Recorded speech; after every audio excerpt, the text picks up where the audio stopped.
Assalamualaikum warahmatullahi wabarakatuh. Kembali lagi bersama saya Jendela Official. Narkoba adalah zat membuat orang terpikat dengan terikat akan dimensinya. Banyak kalangan terjebak akan keindahan sekadar dari barang haram tersebut hingga banyak membuat orang-orang sengsara.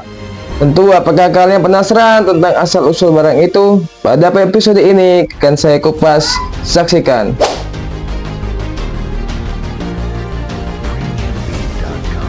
Ketergantungan manusia modern pada narkoba dan alkohol memunculkan dugaan mungkin mabuk-mabukan adalah tradisi kuno. Bahkan sejak masa prasejarah, dua hal itu bahkan mungkin mendorong tumbuhnya suatu peradaban. Mungkin dapat membantu orang bersosialisasi, mengubah perspektif, mendorong kreativitas, dan kafein membuat kita produktif. Kemungkinan lain bisa jadi zat psikoaktif dikembangkan sebagai respon terhadap penyakit peradaban.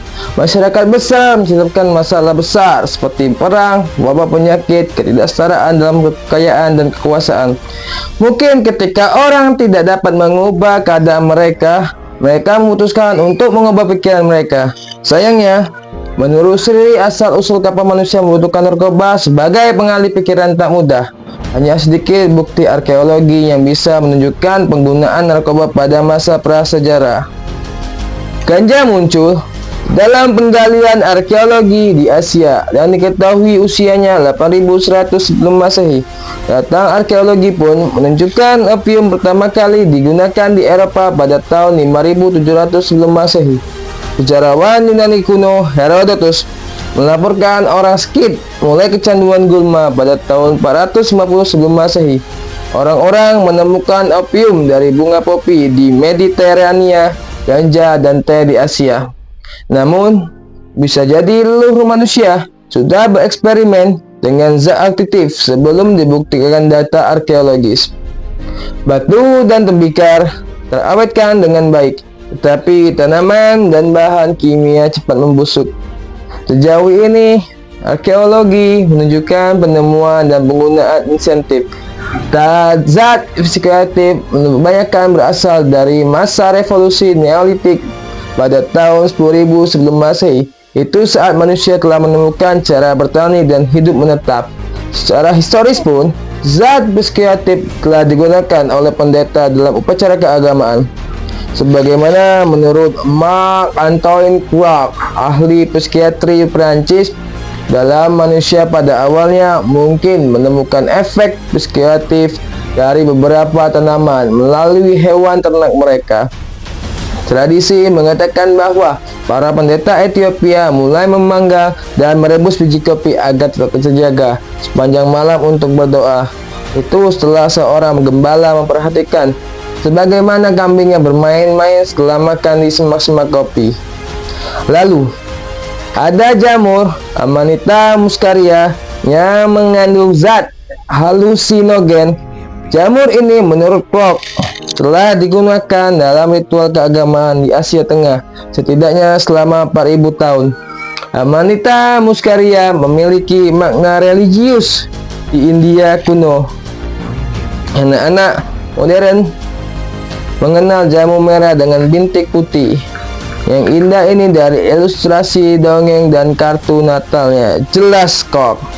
Sementara di Amerika, penduduk aslinya telah mengenal efek dari kaktus peyote, kaktus San Pedro, Morning Glory, Datura, Salvia, Anadenatera, ayahuasca, dan lebih dari 20 spesies jamur psikoaktif. Pernah ada temuan berupa sisa buah kaktus peyote berbentuk kancing berusia 4000 sebelum Masehi menurut penanggalan karbon. Penduduk asli di Meksiko, pra-Columbus, dan juga Navajo di barat daya Amerika Serikat menggunakan kaktus peyote untuk memicu keadaan introspeksi spiritual. Kaktus ini menggunakan efek psikoaktif, terutama mescaline. Pertemuan patung berbentuk jamur dari Meksiko mengisyaratkan penggunaan jamur jenis psilocybe pada usia 500 sebelum Masehi. Jamur ini pun diketahui mengandung zat halusinogen. Opium dari bunga popi oleh bangsa Sumeria Pada akhir milenium ketiga sebelum Masehi disebut dengan istilah Gil, artinya kegembiraan. Biji-bijian dari bunga popi juga dipercaya menjadi obat untuk mencegah tangisan berlebihan pada anak-anak ini. Terbaca dalam Papyrus Ebers dari sekira 1500 sebelum Masehi, salah satu dokumen medis tertua umat manusia. Pertama-tama, biji popi disaring menjadi bubur dan diberikan kepada pasien selama 4 hari berturut-turut.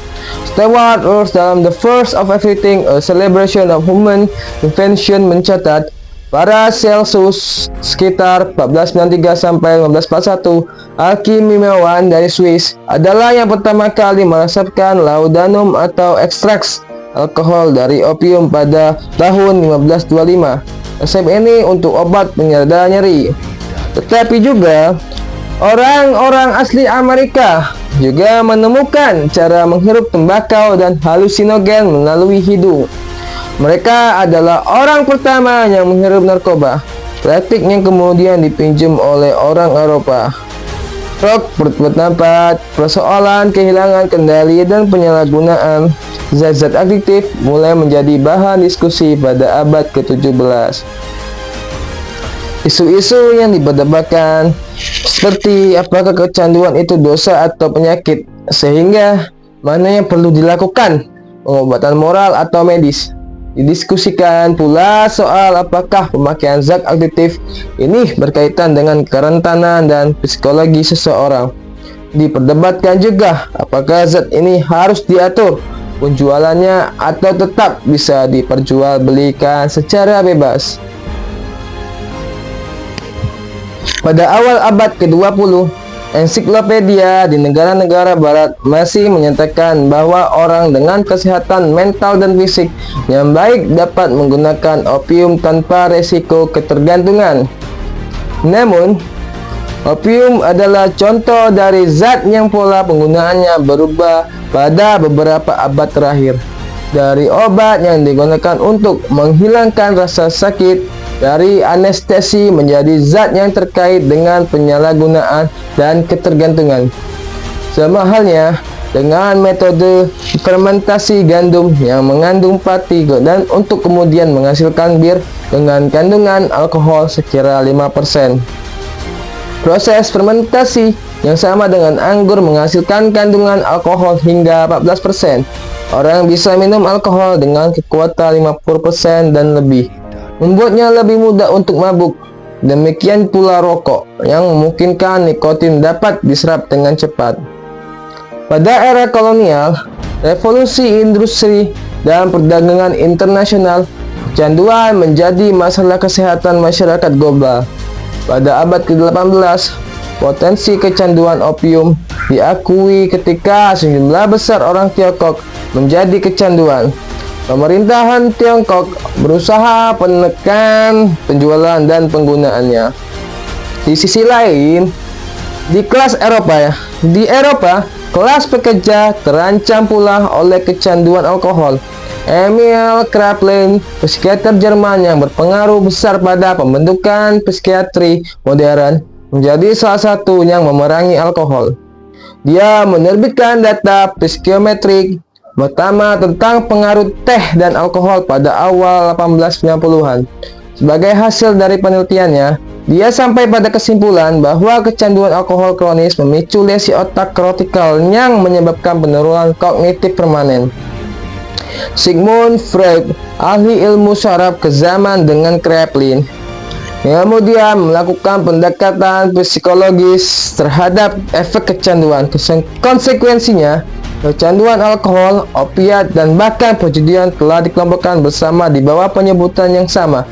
Namun, itu dianggap sebagai ekspresi berbeda dari satu sindrom kecanduan yang mendasarinya.